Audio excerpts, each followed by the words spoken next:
दिनेश, सबसे पहले बताइए, हाउ इज द जोश? जोश इज वेरी हाई। यहाँ पर आप जिस तरफ देखें इसके प्रमाण मिलते हैं। जोश इज वेरी हाई।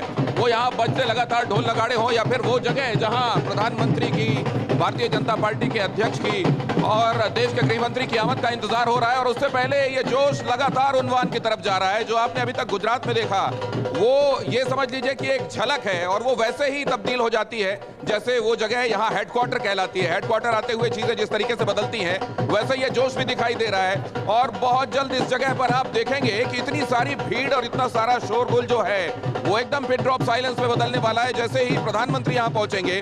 अभी बड़े नेताओं की मंथन बैठक होगी, उसके बाद यहाँ पर पहले भारतीय जनता पार्टी के प्रेसिडेंट, उसके बाद देश के गृह मंत्री और फिर प्रधानमंत्री नरेंद्र मोदी पहुंचने वाले हैं। और अभी आप देख रहे हैं वो जगह जहां प्रधानमंत्री की अगवानी का इंतजाम किया जा रहा है। यहां पर प्रधानमंत्री के लिए ये मंच सजाया जा रहा है। इस जगह पर खड़े होकर वो भारतीय जनता पार्टी के कार्यकर्ताओं को और मैं अंजलि के पास आऊंगा। अंजलि, आप बताइए, सुबह से आप वहां पर कवरेज कर रही हैं, कैसे कैसे मूड चेंज हुआ, बहुत संक्षेप में। और अब जिसको कहा जाता है एपिक, लेकिन बड़ा सवाल यह है, क्या हिमाचल का दुख भी है?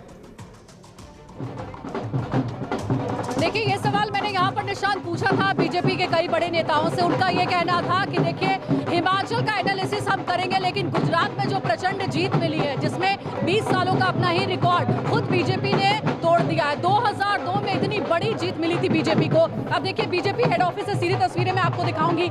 ये वही मंच है जहां पर प्रधानमंत्री नरेंद्र मोदी शाम 6 बजे आएंगे और बीजेपी कार्यकर्ताओं को यहाँ से संबोधित करेंगे, कार्यकर्ताओं में जोश भरेंगे, कार्यकर्ताओं को धन्यवाद करेंगे। गुजरात की जीत का श्रेय अगर प्रधानमंत्री नरेंद्र मोदी को सीधे तौर पर दिया जाए तो गलत नहीं होगा, क्योंकि एक के बाद एक बैक टू बैक कई रैलियां, कई जनसभाएं खुद प्रधानमंत्री नरेंद्र मोदी ने गुजरात में की। और यही नतीजा है कि इस बार प्रचंड जीत मिली है गुजरात में बीजेपी को। 27 सालों पर सत्ता से काबिज बीजेपी एक बार फिर से सत्ता की कुर्सी पर गुजरात में बैठने जा रही है। क्योंकि आपने बात बताई है कि अभी तक का वहां पर इंतजार हो रहा है, मैं एक बार वो 5 तस्वीरें दिखाना चाहूंगा स्क्रीन पर। फिर उसके बाद एक बड़ी इंटरेस्टिंग ब्रीच फैक्टर के बारे में बता रहा हूं जिस पर मैं चाहूंगा प्रीति हमारे मेहमानों से रिएक्शन भी ले। ये देखिए 5, ये देखिए 2002, 2007, 2012, 2017 वो टफेस्ट और 2022 ये देखिए आप, कोई नहीं है टक्कर में। नथिंग सक्सीड्स लाइक सक्सेस, ये कहा जाता है अंग्रेजी में। सीधे आइए अब,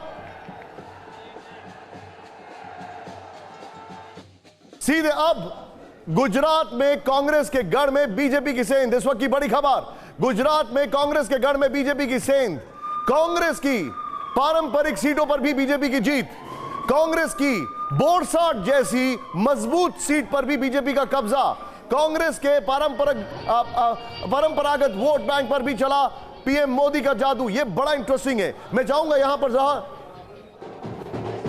दिखाइए जरा, इसके जो ग्राफिक्स है वो दिखाइए, बड़ा इंटरेस्टिंग है राहुल। किस तरीके से ये जो ब्रीच फैक्टर है ये क्या है, कैसे उन्होंने ब्रीच किया, ये बड़ा इंटरेस्टिंग है। ये देखिए आप, सीटों में सेंध यहां पर पालनपुर आईएनसी मतलब कांग्रेस 2012, 2017, 2022 में बीजेपी को चली गई। नेक्स्ट दिखाइए। अब यहां पर हम जो आ रहे हैं अगला फैक्टर, ये है पोरबंदर 2012, 2017, इस बार ये कांग्रेस को चली गई है। यहां पर एक चेंज है, ये देखिए। फिर दूसरा देखिए, सीटों में सेंध यहां पर मोडासा यहां पर 2012, 2017 कांग्रेस और अब बीजेपी के पास चली गई है। नेक्स्ट दिखाइए एक और, यहां पर जो फैक्टर है ये देखिए आप, दाहोद 2012, 2017, 2022 में बीजेपी को चली गई है, वहां पर कांग्रेस थी। फिर देखिए दाहोद के बाद अमरेली 2012, 2017 कांग्रेस और 2022 में बीजेपी के पास चली गई है। फिर इसके बाद देखिए आप, बड़ा इंटरेस्टिंग है ये जिस तरीके से चीजें सामने आ रही हैं। ये है दरियापुर आईएनसी 2012, 2017 अब बीजेपी को। ये एक सिर्फ एग्जांपल मैं आपको दिखा रहा हूं राहुल। ये जो सीटें हैं ये आप दिखाते रहिएगा ग्राफिक्स के तौर पे। प्रीति, ओवर टू यू। सबसे बड़ी बात यह है कि मोदी मैजिक, जिसकी चर्चा सबसे ज्यादा शंभू जी अगर हुई तो वो 2014 के बाद हुई। विपक्ष ने कई दफे ये कहा कि अब ये मोदी मैजिक जो है वो हल्का पड़ रहा है, मोदी लहर खत्म हो रही है। लेकिन क्या ये 157 जो आंकड़ा है एक बार फिर से मोदी लहर का जिक्र करता है और एक बार फिर से बताता है कि वो साबित होती है कि है उसकी मौजूदगी। निश्चित तौर पर 157 का मतलब 85% सीटें इन्होंने जीती है। लेकिन मोदी मैजिक के साथ साथ ये भी देखना चाहिए कि मोदी ने कूटनीति क्या अपनाई। जैसे आपके खड़े होने से वहाँ जो 13% वोट जो पहले 0 था, आप थी नहीं, वो चला गया आपको।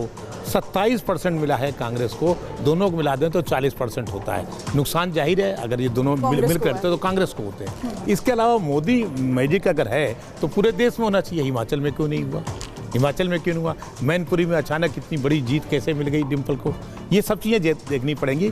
तो मोदी मैजिक जो है गुजरात तक तो सीमित है, लेकिन हिंदी पट्टी में लगता है उनकी लोकप्रियता घट रही है, जैसे कि हिमाचल में अभी बीजेपी थी अभी तक, तो अब नहीं है। तो ये बड़ी बात है, क्योंकि जीत जो 2024 की जो लड़ाई लड़ी जाएगी वो बेसिकली जो फोकस किया जाएगा वो मोदी मैजिक हिंदी पट्टी में। 2024 की तैयारी से पहले ये नतीजे बीजेपी को जरूर उत्साहित करते हैं और विपक्ष को निराशा से भर देते हैं।